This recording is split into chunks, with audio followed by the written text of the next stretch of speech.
جماعت اسلامی ہند کے زیر اہتمام 19ویں سالانہ خواتین اجتماع کا انعقاد بھوپال کے اسلامی گیٹ گراؤنڈ میں کیا جا رہا ہے۔ خواتین اجتماع کے لیے بڑے پیمانے پر تیاریاں کی گئی ہیں۔ خواتین اجتماع میں مدھیہ پردیش کی خواتین اسکالرز کے ساتھ دہلی، حیدرآباد اور ملک کے دوسرے شہروں سے خواتین اسکالر شرکت کر رہی ہیں۔ خواتین اجتماع میں طلاق ثلاثہ، حلالہ، میراث، اسلامی معاشرہ جیسے موضوعات پر غور کیا جائے گا۔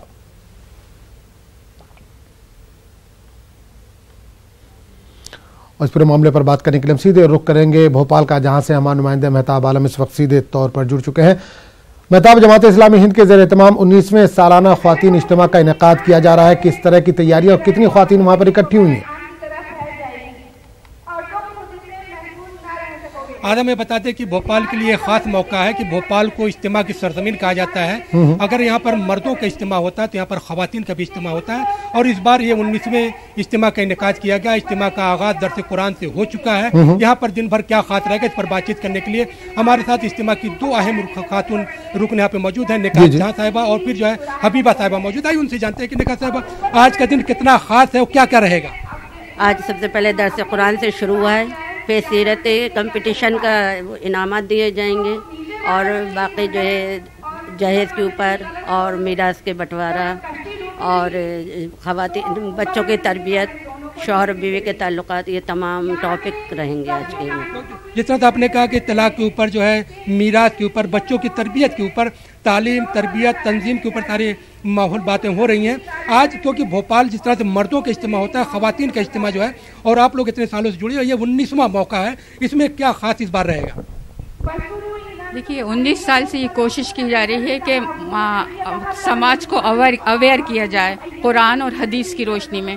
رسول اللہ صلی اللہ علیہ وسلم کا بھی یہی پیغام تھا کہ سماج کو سدھارا جائے، اور اللہ تعالیٰ نے ان کے اوپر قرآن کو نازل کر کے اولاد آدم کی ہدایت کے لیے رہنمائی فرمائی تھی، اور یہ پیغام قرآن کا ہے کہ لوگوں کو ہدایت ملے، اور جو اس قرآن سے ہدایت پاتا ہے وہی سب سے زیادہ سیدھی راہ ہے۔ اور قوموں نے اگر اس سے ہدایت پائی تو اللہ تعالیٰ نے ان کو اٹھایا ہے، اور جن قوموں نے اس کو پس پشت ڈال دیا تو ان کو قوموں کو اللہ تعالیٰ نے پست کر دیا ہے۔ اس وقت بھی سماج سدھار کے لیے کہ لوگوں میں اویئر ہوں، خاندان درست ہوں، محلے پڑوس میں آپس میں اتفاق اتحاد ہو، لوگ پڑھیں لکھیں، قرآن کو سمجھیں، اور میری تعلیم مطلب قرآن کی تعلیمات کو عام کیا جائے، اور نبی صلی اللہ علیہ وسلم کی سیرت کو، قرآن کی تعلیمات کو عام کیا جائے۔ جیسے نکاح صاحبہ نے کہا کہ طلاق کا معاملہ پورے ہندوستان میں بڑا رائج ہے، حکومت نے قانون بھی اس پر بنا دیا ہے، تو اس پر طلاق کے معاملے کو اپنے معاشرے کی جو عورتیں آئیں گی، جو خواتین آئیں گی، جو بچیاں آئیں گی، اس پر کیا جو ہے سمجھانے کی کوشش ہے؟ دیکھیے طلاق کا معاملہ جو قرآن میں ہے تو نکاح کے وقت ہی یہ سمجھایا جاتا ہے، طلاق کو لوگوں نے مطلب قرآن کے اکارڈنگ اگر اس کو لیا جائے تو وہ بہت ہی بہترین طریقے سے طلاق دی جاتی ہے، کہ اگر اس کو بہت ایزیلی سمجھا جائے تو 3 طلاق کا مطلب یہ ہوتا ہے ابھی روکو روکو روکو۔